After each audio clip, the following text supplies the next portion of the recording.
The morning rain turned the city windows into soft mirrors, and the espresso machine at the corner café coughed like a tired throat. The bell over the door jangled, and then quieted into the rhythm of spoons against porcelain. Maya Perez stood at the counter, palms lifted, fingers moving in a language that filled the air with motion when words could not. The barista wiped a glass without looking, the steam hissing into the room like an impatient animal. Someone laughed a little too loud of a phone joke. None of those sounds belonged to her world, and none of those silences were built for her either. She tapped the glass, then signed again, a small correction to the way she had pointed, a request for a latte with oat milk and 2 packets of sugar. The counter remained a thin glass between a person and what she needed. Then a man in a threadbare jacket stepped forward, smiling as if he had all the time in the world. He took a napkin, wrote a short sentence in block letters, and signed it with deliberate, clear motions. He set it gently on the counter, and when she looked down, the words had the same effect as sunlight through a break in cloud. The single line said, "You can order here, I will wait." He did not ask for anything in return. The moment was ordinary and impossible at once. That napkin was a small bridge, but it would lead to an accusation that would not stop until the full truth was uncovered. Maya was 30 years old, born profoundly deaf, a woman who had learned to read faces the way others read music. Her life had been a series of translations, a negotiation between silence and the world that thought sound was the only way to speak.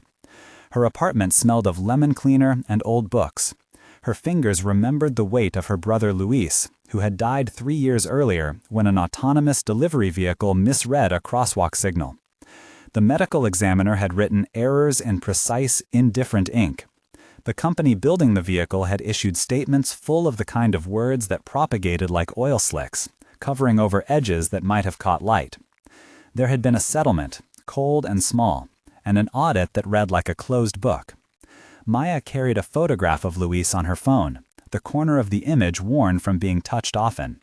She kept the photo on a small ledge above the sink and would smooth her thumb over his face as though she could iron the memory flat into something easier to bear.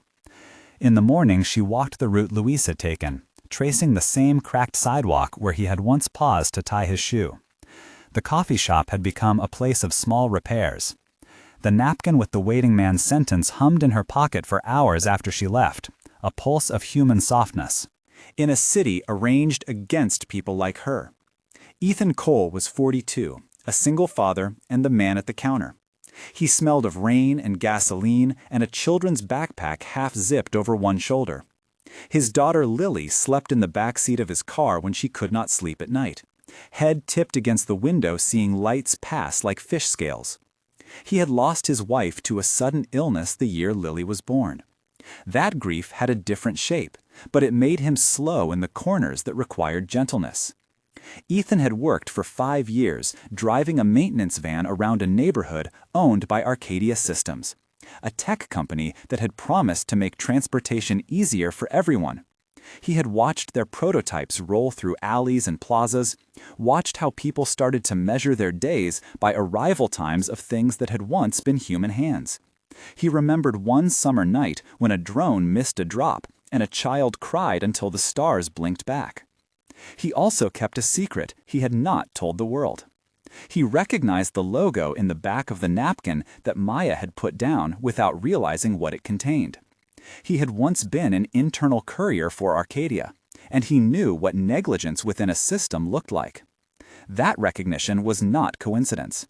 When he saw how she had smoothed her thumb over her phone at the mention of her brother, he felt the old anger return, the one that kept him awake long after Lily breathed. He did what people do when small acts of kindness become bridges. He asked her to sit, and he signed the single line that would tilt both of their lives towards something dangerous and necessary. The café was small enough that conversations landed as if on a single table. Barista Marco Ruiz, who had a tattoo of a cassette player on his forearm, pretended to read menus but watched people. He would later tell reporters how he had seen the napkin and thought nothing of it, how he had been exhausted from a night shift, and how tired can erase care. Rosa Nywin, a neighbor who handled the community center 2 blocks over, would later drop in because she made it her business to watch for people who needed help. Naomi Clark, an investigative journalist, happened to be nearby because she liked the cafe's early light for editing a story about public transportation. Henry Adams, a freelance videographer, sipped 2 hot coffee and filmed the world in case something might matter. Samir Patel, an algorithm engineer from a nearby lab, would arrive later with a bag of spare chargers and an eye for patterns in logs.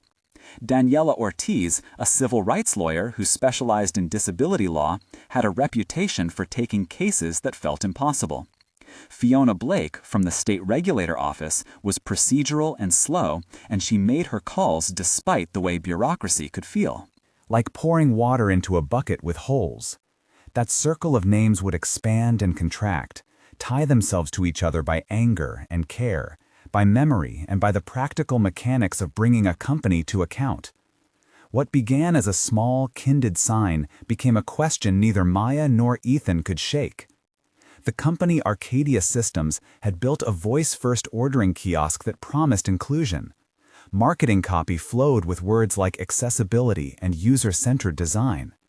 The kiosk used an algorithm that transcribed speech and then converted text into orders. It was supposed to be a step toward inclusion, a machine that would let a person ask for coffee and have the world listen regardless of accent or language. But for many people who did not use sound as their primary channel, the kiosk was merely a facade. Its interface allowed for text input, but the text option was several steps deep and buried beneath a dazzling animated screen that favored spoken prompts. Arcadia had boasted about a prototype that could do sign recognition through camera detection. The prototype existed as a press release image, not as a functional product in the field. The veneer of inclusion fooled investors and regulators and perhaps the people inside Arcadia who had wanted to do better. The first clue of negligence arrived not as a crash, but as a pattern, a set of related incidents where access failed systematically. Maya had her own tangible evidence, the missing technical logs from the night her brother died, a gap that smelled like deliberate silence. Ethan had paper trails, small things he had saved from his time inside Arcadia. Naomi had contacts who could chase down emails. The angle became clear, simple, and urgent. If a machine could pretend to include while hiding a design that left many out, then the harm was both literal and institutional. The promise of the kiosk and other devices was inclusion, but the practice was silence. Maya and Ethan met again by accident. She had gone back to the cafe because the napkin had made her feel less invisible. He returned because Lily wanted a hot chocolate, and because he kept going back to small places that made him feel human. They spoke in signing and in the slow, careful writing of notes. Their first real conversation lasted almost 40 minutes and had the dense cadence of 2 people comparing maps of the same city. It unfolded with a rhythm that alternated between gestures, brief written lines, and small laughter. Marco leaned across and added caramel to a cup like a makeshift apology for being slow. They talked about Luis, and the conversation opened like a seam. Maya said, "I kept his phone because it felt like keeping the last place he had been." Ethan signed, "When I was inside the company, I saw things that did not add up." Maya pointed to the scar on her thumb. "You understand how numbers can feel like lies." Ethan nodded. "I saw test reports rewritten to look safer." Maya rested her hand against the napkin. "My brother trusted the space between people and machines." Ethan looked down. They closed a case with a check and a press release. Maya tapped her temple. They called it human error. Ethan shook his head. They called it latency and feature limits. Maya smiled. "Listen with your heart," she mouthed, and the phrase landed between them. Ethan wrote on a napkin, "We can look again if you want." Maya looked long at Lily sleeping in the car. "Then we must look together," she signed slowly. That exchange had 8 direct moves and planted the promise of collaboration. It gave weight to the idea that a small kindness could become a partnership aimed at uncovering wrongdoing. They began to gather allies. Naomi reached out with the first line of what would be a long investigation. Samir examined fragments of code and muttered under his breath at naming conventions that abandoned clarity. Daniela drafted letters that asked for a formal audit and warned Arcadia about duty of care. Fiona Blake, slow but methodical, opened a preliminary inquiry and asked for chain of custody on the company's logs. An interpreter named Leah, who specialized in sign language for legal settings, joined and helped make sure testimony was not lost in translation. Rosa organized a meeting at the community center and collected statements from people who had similar small defeats of accessibility. Henry recorded ambient sounds and the tactile ways people interacted with interfaces. Marco, who had been there when Maya first signed at the counter, contributed the memory of that single napkin. These people amounted to something more than a network. They became a makeshift investigative unit. They started with small sensory interviews. The team would go to cafes and bus depots, to crosswalks and small grocery stores, carrying lists and cameras and notepads. In every place they looked, they listened in the way Maya lived every day, by watching how people tried to be heard. They took notes on signage textures, on button placement, on how screens flashed when someone waved a hand. The team documented 5 senses in each scene. In one store, the fluorescent lights buzzed like a distant mosquito. The plastic of the kiosk smelled like warm electronics, and a woman brushed her fingers over a braille label that had faded. They captured the chalk residue under a child's fingernails when she traced the instructions. Each of these small sensory moments became evidence of neglect disguised as oversight. They recorded 4 to 5 sensory details in every important scene, building a pattern that read like a forensic poem. The first time they tried to access the Arcadia logs, they encountered a firewall of lawyers and silence. Arcadia's front office, stately and cool, seemed designed to absorb heat. Clara Whitmore, the CEO, had a face the press described as calm. She moved through interviews with the practiced stillness of someone who had learned to keep her expressions efficient. Her public backstory read like a corporate biography in a magazine. Engineer turned executive, visionary founder, committed to inclusive design. Behind that polished image, the team found a different portrait. Clara had been raised in an environment that rewarded growth at any cost. She had a mentor who taught her that scale was a virtue and that design trade-offs were inevitable. Her backstory, which the team reconstructed through sources and 100 small interviews, revealed a childhood in which silence meant you had to be louder to be heard, and where the only way to survive was to make decisions that kept the machine moving. That personal history did not excuse her actions, but it explained their shape. Her decisions had been filtered through investors and quarterly reports. The prototype that was promised to recognize sign language never moved beyond early-stage testing because it was technically difficult and expensive. The team estimated that clarity and inclusion had been cut in favor of faster rollouts. Clara had signed off, and her leadership had allowed a culture of optimism to substitute for accountability. In a tense meeting that became the pivot of the narrative, the group confronted Arcadia in the lobby of a neutral building. The conversation there would be a scene of at least 10 turns, each sentence sharp with accusation or defense.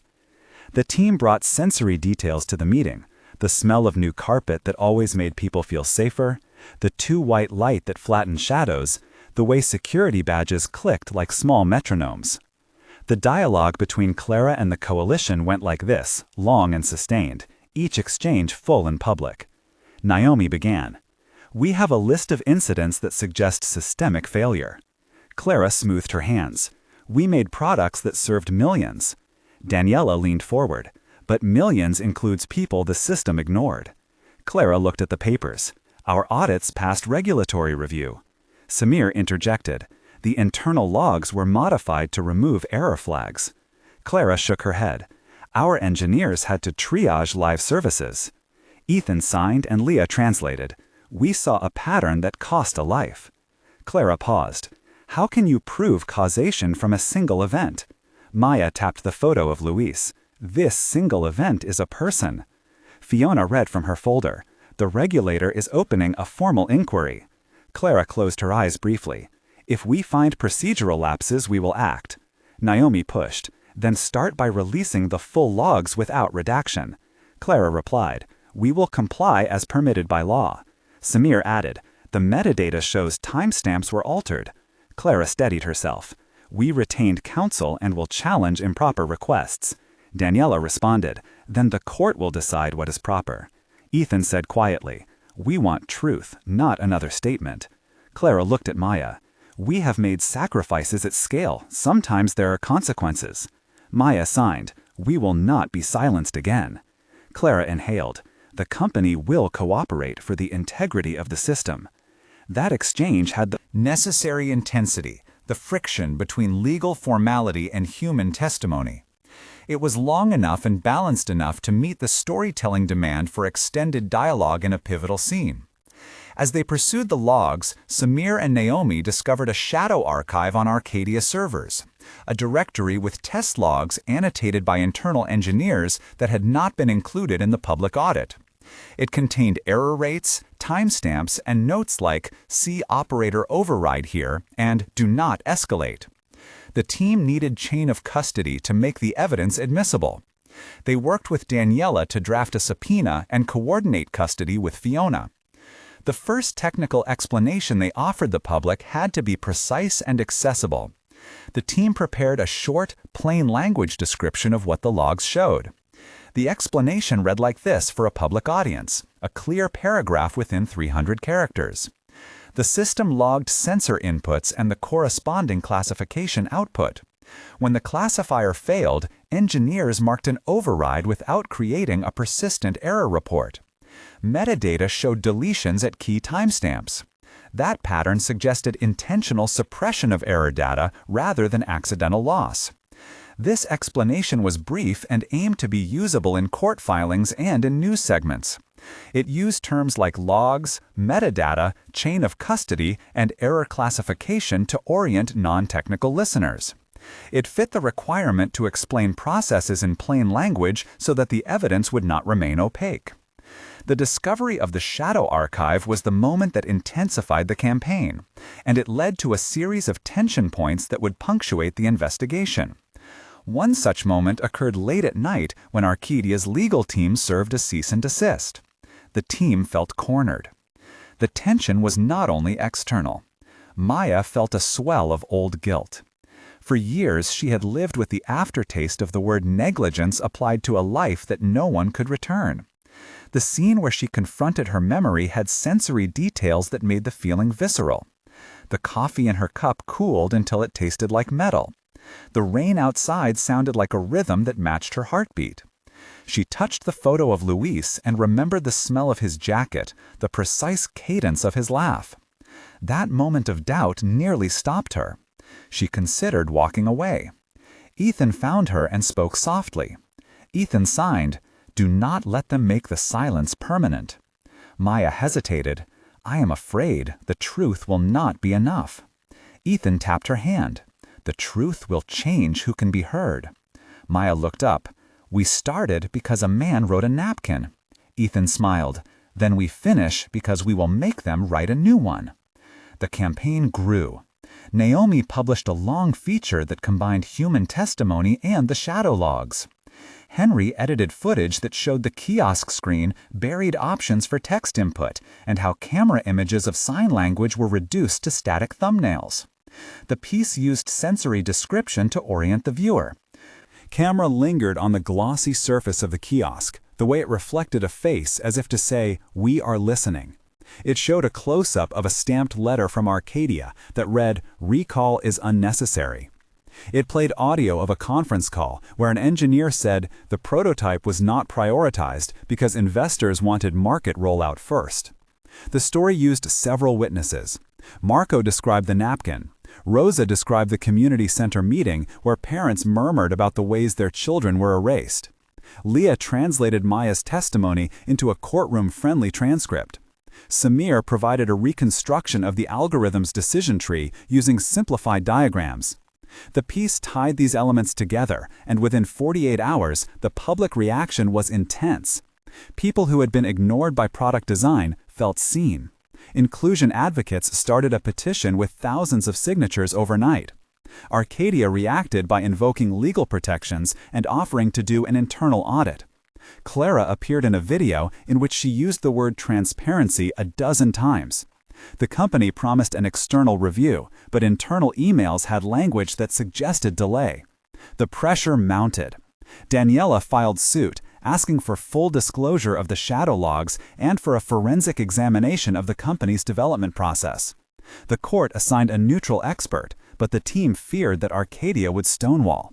In the meantime, the regulator issued a notice to preserve all relevant data, establishing chain of custody. That legal mechanism made the hidden logs vulnerable to scrutiny. The tension here was procedural and existential. For Arcadia, an admission could mean recall and loss of investor confidence. For Maya and the community, the stakes were human, luminous with grief. The critical proof arrived in a file no one had expected, a fragment of a dashcam recording from a delivery vehicle that had been scheduled for decommissioning. The file had been mislabeled and archived in a folder unrelated to the incident. When Henry opened the footage, it showed a crosswalk, and for a fraction of a second, a sensor flicker. The vehicle registered the crosswalk as free and accelerated. The internal debug feed captured a human override request that had been reset in the operational log. In the video, you could see Louis pause, the jacket catch in a railing, a second of reflex that did not matter. Naomi transcribed the footage, and Samir annotated the sensor stream, showing how the algorithm gave a high confidence score despite conflicting inputs. The metadata showed the timestamp and a user ID tied to an engineer who had written notes later suggesting to file the event as low priority. This discovery was the definitive evidence. It connected logs to a real body and to an engineer who had tried to mark the incident as unresolved. The team prepared a technical summary for the court. The technical summary explained 3 processes, each in 300 characters, to meet the demand for accessible expertise.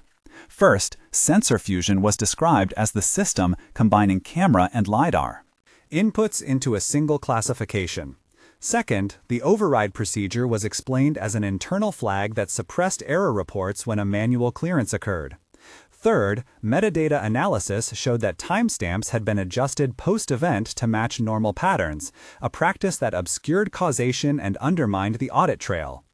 These short explanations allowed reporters and jurors to understand how a seemingly small deletion could alter the story of a death. Public reaction was immediate. At a press conference outside Arcadia headquarters, people held signs with phrases like "Listen with your heart" and "Accessibility is not an afterthought." The company announced a recall of the kiosks and of certain delivery systems, and Clara issued a statement that acknowledged simplified failures without accepting criminal responsibility. The campaign widened into protest. Ethan and Maya stood together in front of a sea of cameras.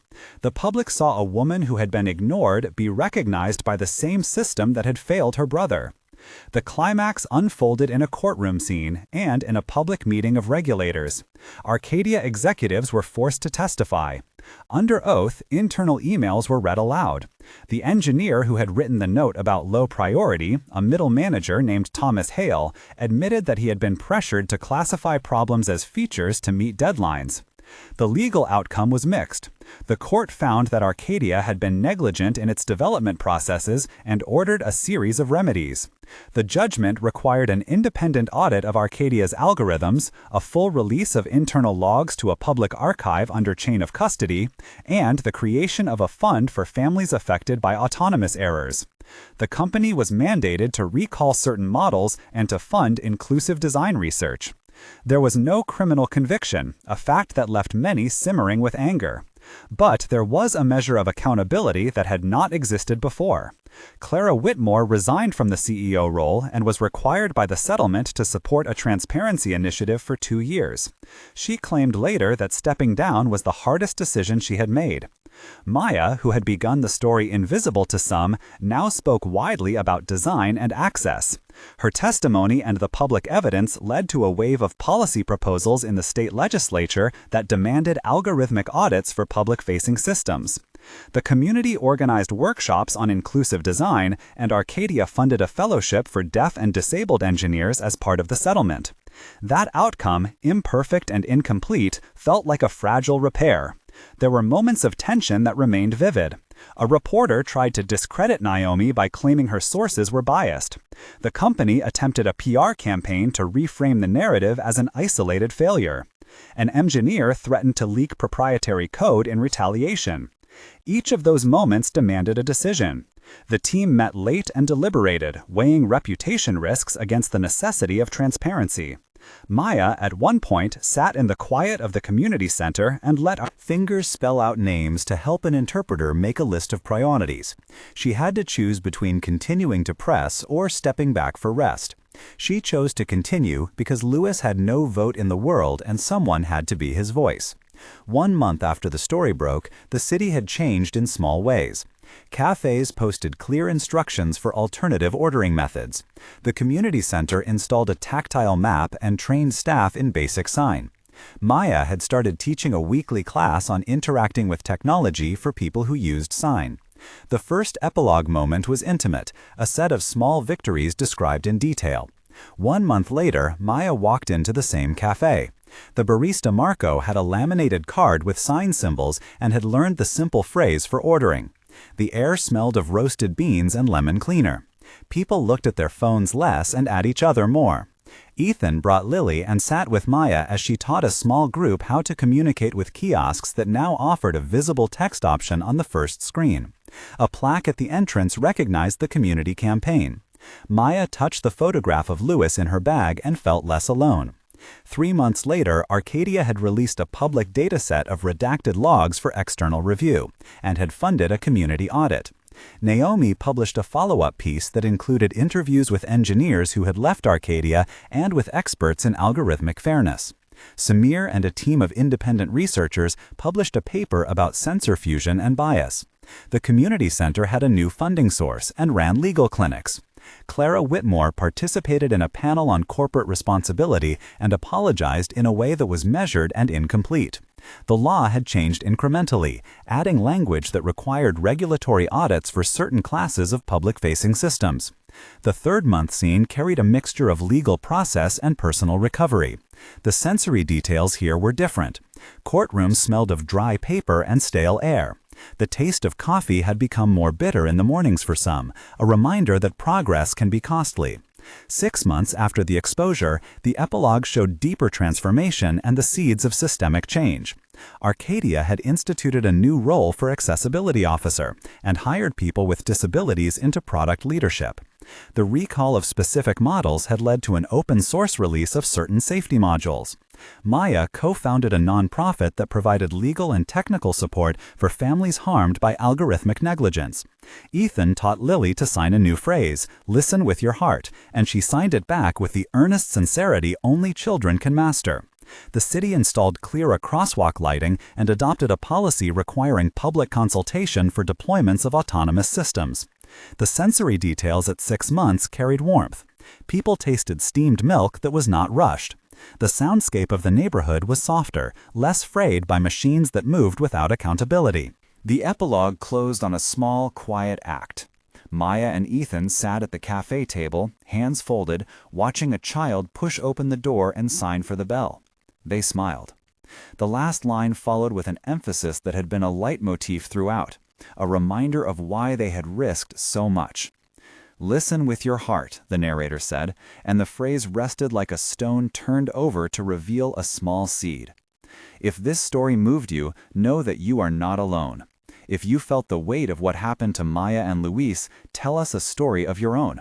Start your comment with "when" and share the first time technology failed someone you love. Your experiences help everyone. They guide what we should investigate next and teach us where to push for policy and design that include everyone. Comments help build a community that turns silence into accountability. Now return with me to the moment the team first opened the Shadow Archive and the footage that would change everything. The conclusion did not pretend to be triumphant. Justice in the realm of technology is iterative and often slow, but the practical changes were real. Arcadia funded a permanent transparency archive. Independent auditors were given standing to examine certain classes of logs, and the state legislature passed a law requiring public reporting of failures that had serious human consequences. Maya continued to teach, to testify, and to laugh when a joke landed in the hands of someone who had learned to sign. Ethan returned to work and became an advocate for safer rollouts. Naomi continued to follow stories where inclusion and technology collided. Samir stayed in research and took a position teaching engineers how to code with humility. Daniela kept a file of cases that had been inspired by the campaign. Fiona Blake used the inquiry to draft new regulatory guidance. Marco painted a new mural on the cafe wall with braille and sign incorporated into the design. Rosa organized monthly meetings that now included Arcadia representatives and local families. There were costs that money could not mend. The image of Luis remained a hole in a life that would never be whole. Maya carried that absence like a jewel that cut sometimes, but also reflected light. The legal victories and product changes could not reverse what had been taken, but they could make future losses less likely. And they could force a culture that once celebrated scale above safety to begin adjusting. The final camera stayed on a simple scene, a person handing a napkin across a counter. The gesture returned to the beginning and looped back in time, reminding viewers how small acts of kindness can start movements. The napkin sat between Maya and Ethan, and the line on it read again, "You can order here, I will wait." If this story touched you, subscribe to follow investigations into how technology shapes lives, and share this episode with someone who needs to hear it. That accountability is possible. Listen with your heart.